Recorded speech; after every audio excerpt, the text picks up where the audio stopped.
built by the Union Army. One of the desires of the Army was to facilitate the railroads so the South could be brought back into business and businesses. And there was a great amount of money in rebuilding the South. Important northern companies make that money. And actually, some scholars point out that the African Americans compromised by the rebuilding of the South. The North and the South come together again on economic interest. And so this was really a critical period. Now, we often talk about critical periods in American history, but this was really a critical period that finally introduced the African American into the politics of the South. And the period after Reconstruction is constantly referred to as the development of the New South. We need to look at what's really so new about this South. Okay, very good. And of course, let us take this second commercial break, Dr. Mitchell, and we'll be back with our audience following this very, very short commercial break.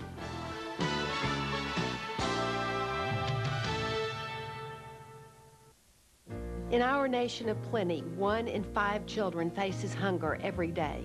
America's Second Harvest feeds 23 million people every year. 9 million are children. Help feed a hungry child. Volunteer at a food bank or pantry. Organize a food drive at your school or place of work. Get your friends and co-workers involved. Visit secondharvest.org to find out how you can help. Together, we can end hunger in America. My mother died of diabetes, and I have it too. But with the help of a registered dietitian, I've learned to eat properly and live life to its fullest. If you have diabetes, take it seriously. Seek the help of an RD, and you'll see life is something to sing about. These hands hold tight. These hands love. These hands support. These hands create. These hands save lives. To empower your hands to help make a difference, call the American Heart Association at 877-242-4277 for a CPR class near you. These hands are wise. Korea, the forgotten war. Captain Lewis Millett, U.S. Army, is wounded leading a charge against heavy enemy fire. He was awarded the Medal of Honor. Let us not forget that freedom is not free.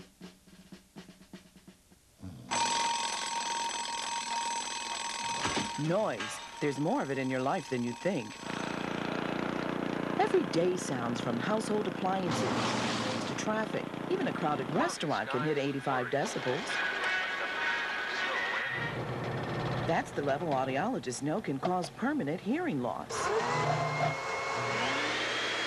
So keep an eye on your ears and visit ASHA.org, the American Speech Language Hearing Association. Thank you and welcome back to this final segment of the show for today. The topic is the reunification of the South after the war, and of course we're talking to Dr. Revis Mitchell, a professor of history and chairman of the department at Fisk University. And of course, Dr. Mitchell, let's give you an opportunity during this last segment to sort of wrap up some of the things dealing with African-American voting and African-American political participation.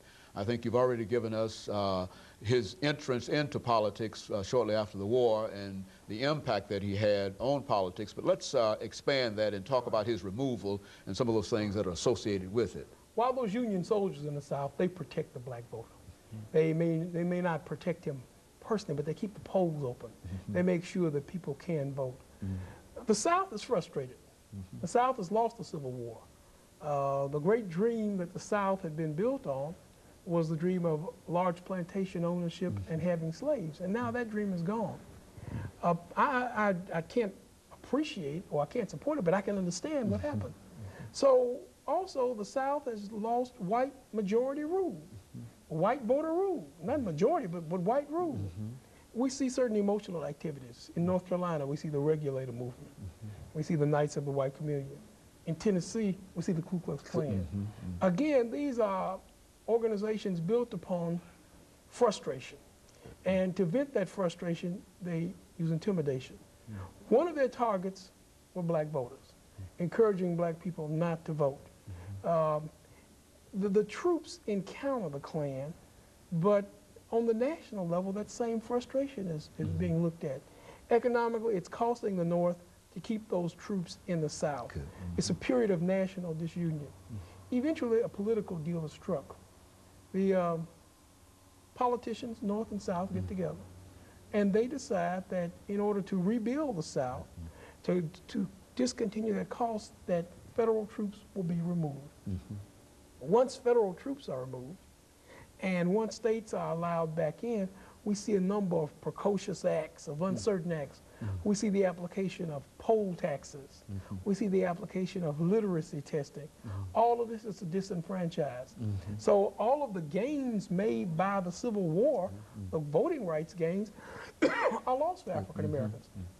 Consequently, when the African American can't vote, his representatives can't vote. Well, his representatives are removed. With the representatives removed from government, local and state, who is to protect the vested interests of the former slave? Who is to protect the vested interests of the underclass? The South, after the Civil War, needed an underclass. They needed someone to work the plantations. They needed someone to sharecrop.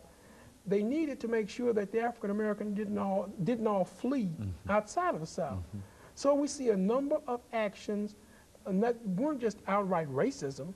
They were also political and economic acts carried on by a South with no protection for the African American. Sometimes with the state legislatures involved. Exactly, exactly, because the same persons who control the legislatures were those who control the Southern economy, were the large landholders. So we see precocious laws developed, reinstituting a system just as harsh, if not harsher, than slavery.